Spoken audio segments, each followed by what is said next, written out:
வணக்கம். Vision of ஆண்ட்ரின் ஒரு நிமிடம். இன்று நாம் பார்க்க போகின்ற தலைப்பு என் அப்பா.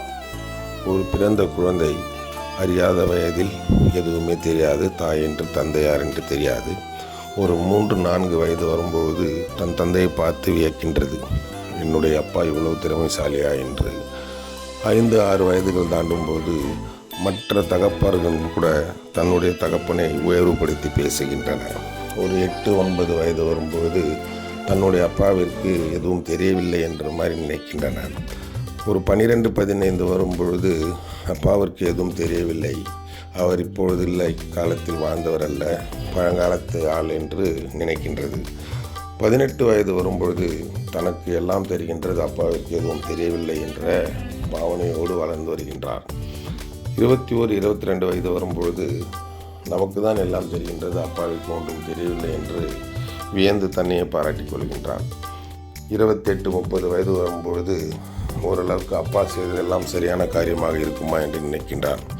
35-40 வயதுகளை தாண்டும் பொழுது அப்பா எவ்வளவு விஷயங்களை சாதித்திருக்கின்றார் என்று நினைக்கின்றான். 40-50 வயதுகளை தாண்டும் பொழுது அப்பா இருந்திருந்தால் எல்லாமே நன்றாக இருந்திருக்கும், அப்பாவை தவிர வேறு எதுவுமே இல்லை என்று எண்ணத்துடன் அப்பாவை உயர்த்தி நினைக்கின்றான். ஆனால் அவன் நினைக்கும் தருவாயில் தன்னுடைய தகப்பன் அவருடன் இருக்க மாட்டார். அப்படி இருக்கும் பட்சத்தில் வாழ்கின்ற ஒரு காலத்திலேயும் தன்னுடைய தாயும் தகப்பனையும் கனம் பண்ண வேண்டும் என்று எல்லா வேதங்களும் சொல்கின்றன. அவர்கள் இருக்கும் வரை அவர்களை மகிமைப்படுத்த வேண்டும், அவர்களை நாம் நினைவு கூற வேண்டும், அவர்கள் தேவைகளை நாம் சந்திக்க வேண்டும். அப்படி செய்யாவிடில் ஒரு காலத்துக்கு பிறகு நாம் வாழும்பொழுது நம் தாய் தந்தையர் இல்லை என்றால் அதை குறித்து வேதனைப்படுவதில் எந்த பிரயோஜனமும் இல்லை.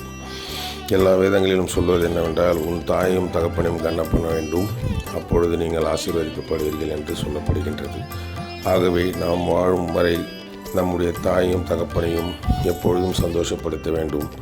அவர்களுடைய அறிவுரைகளையும் அவர்களுடைய வாழ்க்கையின் செயல்முறைகளில் எப்படி நடந்து கொண்டார்கள் என்பதை பின்பற்றி வாழ்ந்தால் வாழ்க்கை நலமாக இருக்கும். நன்றி, வணக்கம்.